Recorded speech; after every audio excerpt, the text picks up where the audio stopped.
احسنیت نقلی اور عقلی دونوں طریقے سے ثابت کیا ہے۔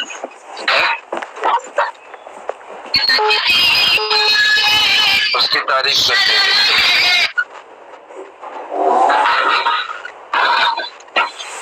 اب یہاں سے طلاق حسن کا بیان، میں نے بتایا تھا کہ طلاق حسن کو مقدم اس لیے کیا کہ حسن جو ہے ویسے رتبے میں درجے میں وہ حسن سے بڑھ کر کے یہ بات تو ہے ہی ہے، اور ساتھ ہی ساتھ ایک اور بات ہے کہ حسن اس کے سنی ہونے میں، یعنی اس کے طلاق سنت ہونے میں کسی کا کوئی اختلاف نہیں ہے، ہر کوئی اس کو طلاق سنت مانتا ہے، لیکن طلاق حسن کے بارے میں اختلاف ہے۔ کچھ کا کہنا ہے کہ یہ طلاق سننا ہے، جیسے کہ ہم حناف، اور کچھ حضرات ہیں جیسے کہ امام مالک رحمہ اللہ، لیکن فرماتے ہیں کہ یہ طلاق سنت نہیں بلکہ طلاق بدعت، یعنی طلاق بدعی ہے۔ اب ان کے کہنے کی کیا وجہ ہے وہ دلیل بیان کریں گے۔ دیکھیے بسم اللہ الرحمن الرحیم۔ الحسن ہوا طلاق السنہ، دیکھیے حسن کو بیان کیا تھا تو ہوا طلاق السنہ نہیں کہا تھا، ہے نا، حالانکہ وہ بھی طلاق سنت ہی ہے، لیکن یہ کیوں کہا بتائیے؟ یہ بات ہے نا ظاہر کرنے کے لیے کہ کچھ تو ہے نا، کہ جو اس سے پہلے طلاق گزری وہ بھی سنت طلاق تھی، اس کے بارے میں حسن نہیں، اس کے بارے میں سنت نہیں کہا، لیکن یہ جو ہے حسن اس کو طلاق سنت کا نام دے رہے ہیں، تو اس کا مطلب یہ ہے کہ دال میں کچھ کالا ہے، اس کا مطلب اس میں اختلاف تو پہلے کیا کہ ہم اس طلاق کو کیا مانتے ہیں، ٹھیک ہے نہیں، ٹھیک ہے، وہ ہے طلاق سنت، وہ ان یطلق المدخول بها ثلاثا کی ثلاثت اطہار، یطلق یا یطلق دونوں پڑھا جا سکتا ہے، یا طلاق دے یا طلاق دی جائے، ٹھیک ہے، اور وہ یہ ہے کہ مدخول بہا کو شوہر 3 طہر میں 3 طلاقیں دے، یا مدخول بہا کو 3 طہر میں 3 طلاقیں دی جائے، لیکن تو ایسے طلاق کیا کہلاتے؟ طلاق سنت۔ وقال مالک، اور امام مالک رحمہ اللہ کا کہنا ہے کہ انہ بدعہ، یہ تو بدعت ہے نا، طلاق بدعت ہے،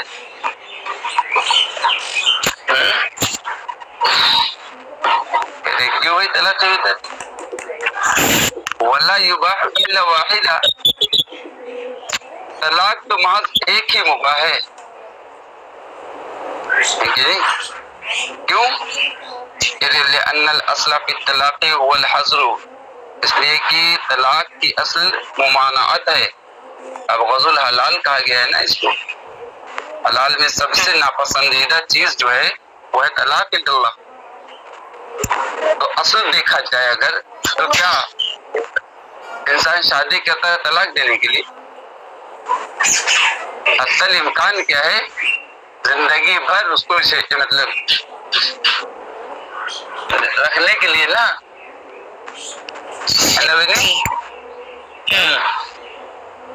تو اصل تو طلاق میں جو ہے وہ ممانعت ہے، والاباحہ، اور جہاں تک طلاق کو مباح رکھنے کی بات ہے کہ طلاق کو مباح رکھا گیا، اس کی وجہ کیا ہے؟ حاجت الخلاص، چھٹکارے کی حاجت کی وجہ سے، لیکن طلاق اب دیکھیے آپ اس میں اس یہودیوں میں دیکھ لیجئے تو اس میں کیا ہے، اگر کسی کو اپنی بیوی سے جدا ہونا ہے تو بس ایک نوشتہ لکھ کر کے لٹکا دے، ختم، جدائی کی ہوگی، لیکن افراط، اس کو کہہ لیجیے افراط، ٹھیک ہے نہیں؟ عیسائیوں میں کیا ہے، جب تک کہ مزنیہ نہیں ہوگی، زنا کا صدور نہیں ہوگا، زنا سرزد نہیں ہوگا، تب تک کہ طلاق دینے کا حق اس کو نہیں ہے کہ نہیں؟ اور ہندوؤں میں تو بہرحال انہوں نے صرف طلاق کی کوئی صورت رکھی ہی نہیں، ہے کہ نہیں؟ اب ہو گئی ہے تو نبھانا ہے، ختم، چاہے جو ہو۔ خیر فی زمانہ آج کل ہے نا، کچھ سالوں میں کچھ رکھا ہے کہ مطلب طلاق ہے نا کورٹ کچہری کے ذریعے دلائی جا سکتی ہے وغیرہ وغیرہ، ٹھیک ہے، ڈیورس جس کو کہتے ہیں نا، جا کر کے تو عدالت میں جا کر کے کیا ہے وہ لوگ کے معاملہ اپنا پیش کریں تو آپس میں ان دونوں کو چھٹم چھٹی کر دیتے، لیکن اس کے لیے بھی طرح طرح کے پاپڑ بیلے جاتے ہیں، لیکن اسلام نے دیکھی رکھا نا، یعنی بھائی جب نباہ نہ ہو سکے، لیکن نہیں تو بانے بنیا بازار نہ لاگت ہے، جس کو ہمارے پوروی بھاشا میں بنیا کو باندھ کر کے کوئی بازار لگا سکتا ہے؟ نہیں نا، سمجھ آئی؟ مار مار کے مرید نہیں بنایا جا سکتا ہے، سمجھ آئی؟ تو چھٹکارے کی ضرورت کے تحت یہ طلاق مبارک کی گئی، وقد دفعته بالواحدہ، اور یہ ضرورت پوری ہو جاتی ہے ایک کے ذریعے، ایک طلاق سے ضرورت پوری ہو جا رہی نا، کیسے پوری ہو جا رہی؟ کیونکہ ایک طلاق کے بعد بھی میں نے بتایا تھا نا اس سے پہلے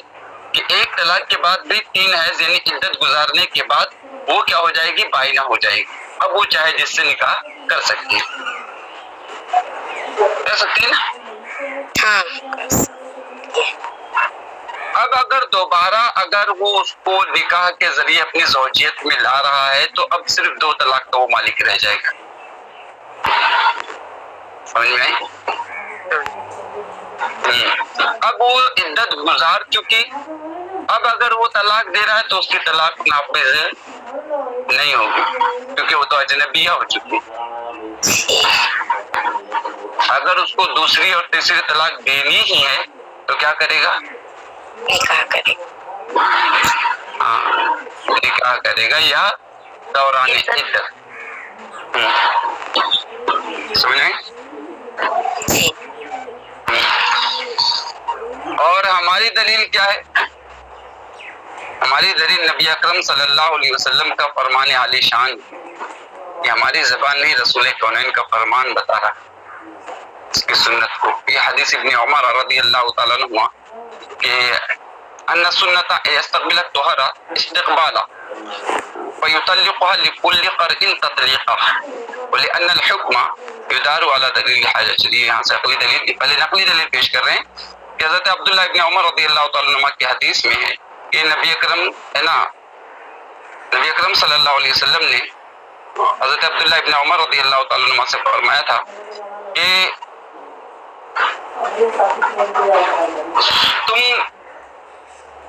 تم نے سنت کو ترک کیا، یعنی تم سنت سے چوک گئے، تم نے سنت کے ادائیگی میں خطا کی، نہیں یعنی تم نے سنت پر عمل نہیں کیا، تم سنت سے منحرف ہو گئے، ہٹ گئے۔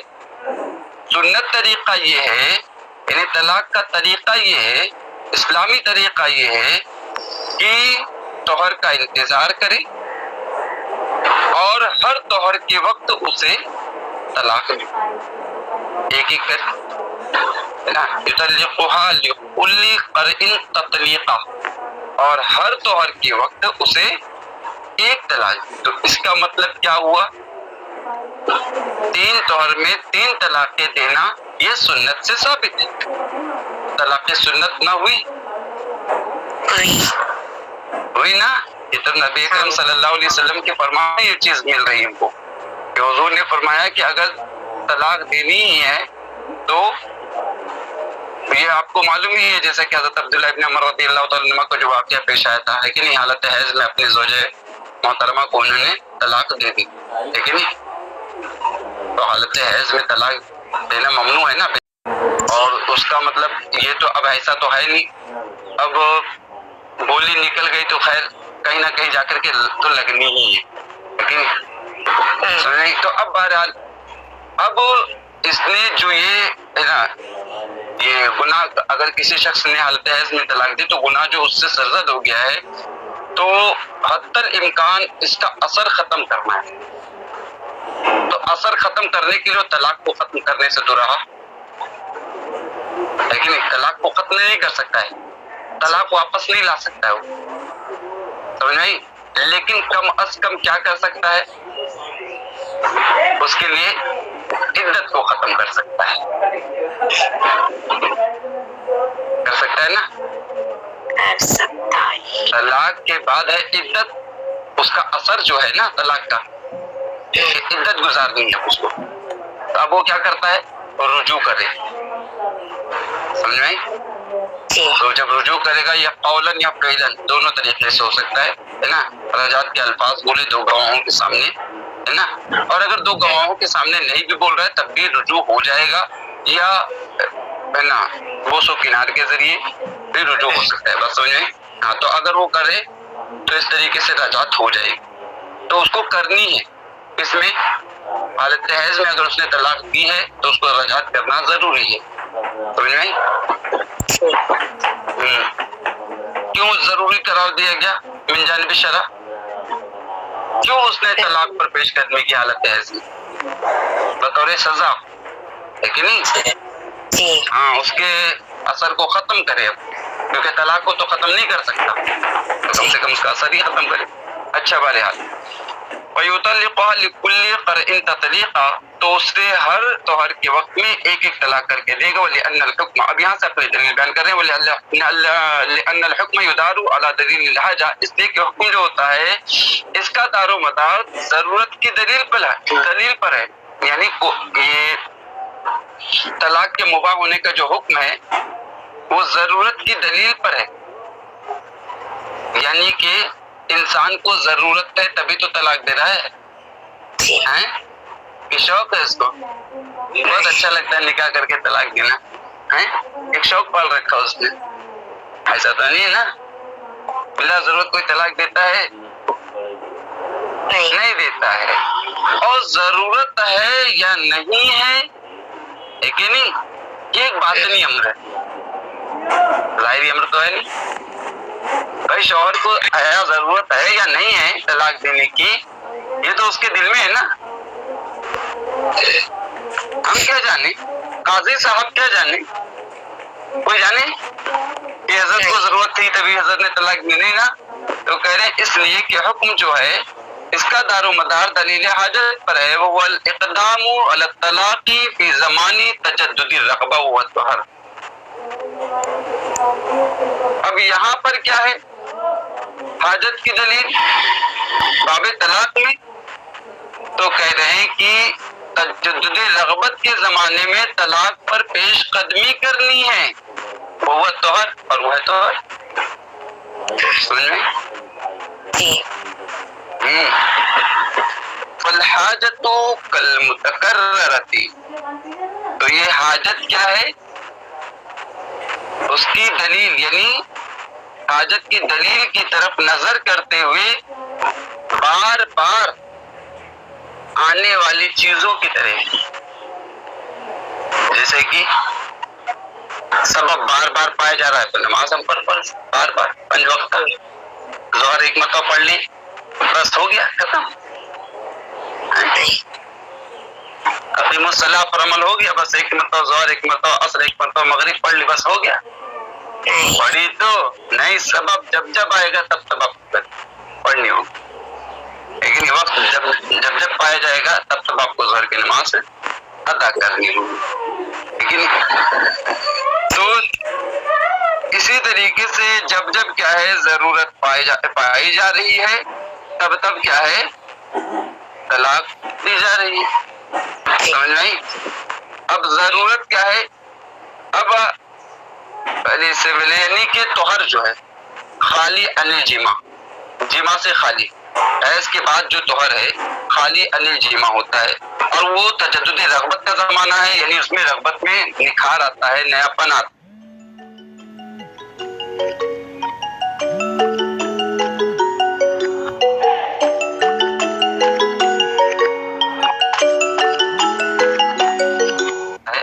بات سمجھ میں؟ وہ بات نہیں ہوتی ہے جو ایک مرتبہ جمع کرنے، یعنی طہر جیسے طہر لاحق ہو اس کے بعد اگر اس نے جمع کر لیا تو اب وہ بات نہیں رہ جاتی، رغبت میں وہ نکھار نہیں رہتا ہے، لیکن رغبت میں نکھار کب تک رہتا ہے؟ جب تک کہ اس طہر میں اس نے اسے جمع نہ کیا ہو، لیکن اس طہر میں جمع نہ کرتے ہوئے بھی اس نے طلاق پر پیش قدمی کی تو اس کا مطلب واقعتاً یہ ضرورت مند، سمجھ آئی؟ تو وہی کہا کہ ضرورت کی دلیل یہ ہے، ہم نے کیسے مانا کہ اس کو ضرورت ہے کہ اس نے تجدد رغبت کے زمانے میں طلاق پر پیش قدمی کی ہے، اور تجدد رغبت کا زمانہ کون سا زمانہ ہے عورت کا؟ طہر کا، ہے نا؟ والحاجہ کل متکررتی، تو اب یہ حاجت جیسے کہ مثال کے طور پر اب حیض گزرا،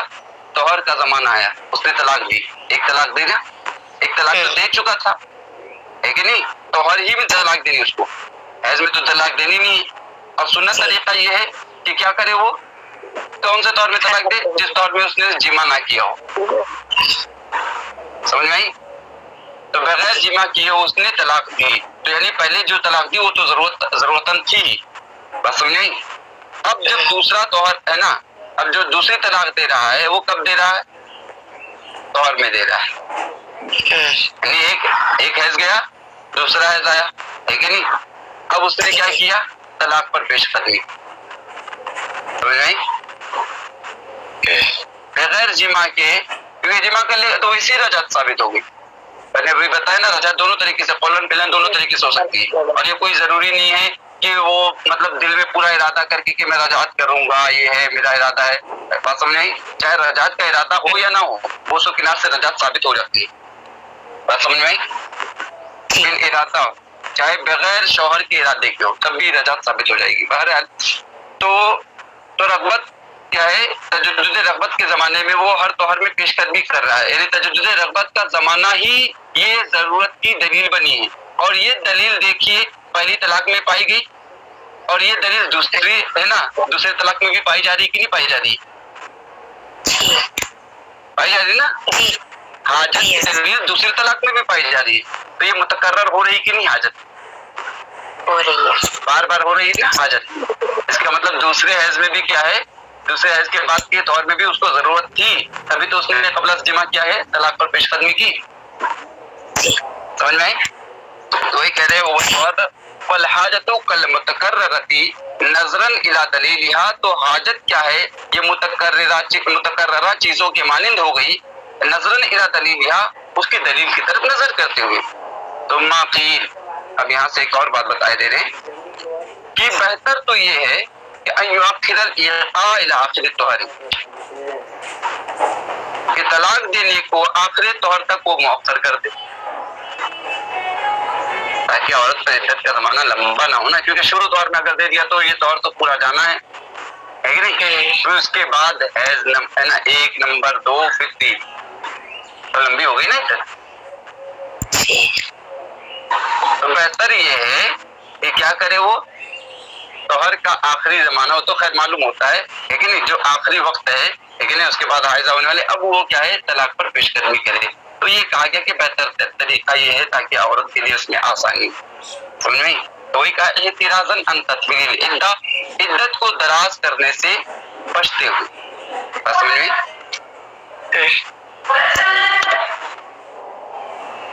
والازہر، لیکن اظہر بھائی کیا کہتے ہیں؟ زیادہ ظاہر کیا ہے؟ زیادہ ظاہر یہ ہے کہ ان یطلقها کما طہورت، کہ پاک ہوتے ہی اس کو طلاق دے دی جائے، لأنه لو اخر، اس لیے کہ اگر مؤخر کرنے کے چکر میں پڑے صاحب تو ربما یجامعها، ایسا ہو سکتا ہے بسا اوقات وہ اس سے جمع کر بیٹھی، سمجھ میں؟ وَمِنْ قَصْدِهِ التَّطْلِيقِ، حالانکہ ان کا ارادہ تو اسے طلاق دینے کا تھا۔ فَيَبْتَلِي بِالْإِيقَاعِ عَقِيبَ الْوِقَاعِ، تو اب یہ صاحب جو ہیں وہ جمع کے بعد طلاق واقع کرنے میں مبتلا ہو جائیں گے، گرفتار ہو جائیں گے، یعنی طلاق بدعت کے شکار ہو جائیں گے، بدعت کر بیٹھیں گے نا بھائی، کیونکہ وہ طلاق دینا جب چاہتے تھے تو اب اگر مؤخر کرنے کے چکر میں پڑیں گے تو ہو سکتا ہے، سمجھ میں جمع واقع ہو جائے اور اس کے بعد طلاق جب وہ دیں گے تو وہ طلاق کیا کہلائے گی؟ طلاق بدعت کہلائے گی۔ سمجھ میں آ رہی بنی؟ جی اسد یہاں سے ترجمہ الازہر والاظہر، اظہر یہ ہے کہ وہ اپنی بیوی کو اس کے پاک ہوتے ہی طلاق دیتے، ٹھیک ہے، کما طہورت، جیسے ہی وہ پاک ہوئی ہے نا، ایسا نہیں کہہ سکتے، اس لیے کہ اگر اس نے مؤخر کی تو بسا اوقات وہ اس سے جمع کر جائے گا، حالانکہ اس کا مقصد اسے طلاق دینا تھا، تو وہ عقیب الوقاع، کا مطلب وہ جمع، تو وہ جمع کے بعد طلاق واقع کرنے میں مبتلا ہو جائے گا، ہو جائے گا نا، یعنی طلاق بدعی سے متصف ہونے کا شکار ہو جائے گا، ہے کہ نہیں، سے متصف ہو جائے گا، طلاق بدعت یعنی وہ کیا ہو جائے گا؟ بدعتی ہو جائے گا، بدعت کرنے والا بدعتی نہیں ہوگا، ہاں اچھا، بھلے ایک ہی بدعتی ہے لیکن بدعتی تو ہوا، جب ایک حج کرنے والے کو حاجی کہہ سکتے ہیں تو ایک بدعت کرنے والے کو بدعتی نہیں کہہ سکتے، چلیے بھائی، اچھا ہاں بھائی، امام مالک رحمہ اللہ کی دلیل کرتا، مالک نے کہا کہ امام مالک رحمہ اللہ نے فرمایا، حالانکہ میں نے بہت آہستہ آہستہ ترجمہ کیا نا بھائی، کوئی اسپیڈ میں کیا میں نے، دیکھیے بہرحال بسم اللہ الرحمن الرحیم، امام مالک رحمہ اللہ نے فرمایا کہ انہ بدعہ، یہ طلاق یعنی تین طہر میں تین طلاقیں دینا بدعت ہے، انہ بدعہ کہ وہ بدعت ہے، کیا مطلب؟ یہ تین طہر میں تین طلاقیں دینی بدعت ہے،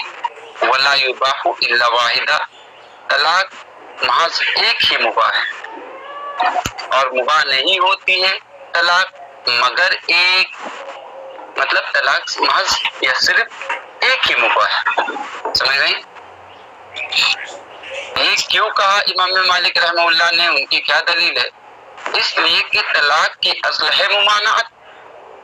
یعنی باب طلاق میں اصل کیا ہے؟ ممانعت ہے، اور یہ ممانعت کوئی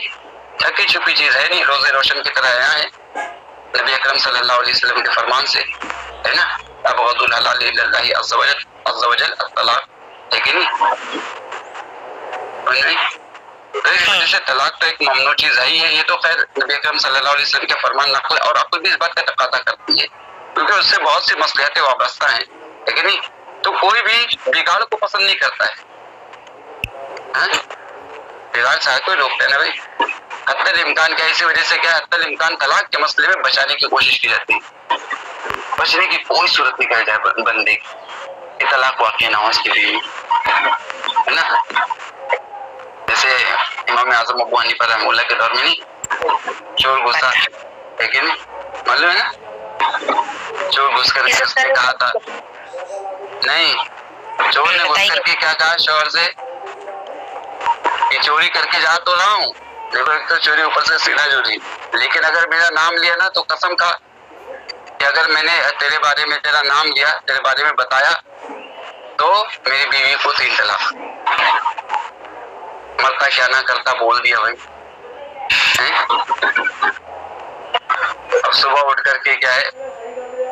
کرے کیا ہے نا، اب بولے گا اگر بتائے گا اس کے بارے میں کہ اس نے چوری کی ہے تو 3 طلاقیں پڑ جائیں گی، اور بتانا بھی ضروری ہے ورنہ سامان نہیں ہاتھ آئے گا، ہے کہ نہیں،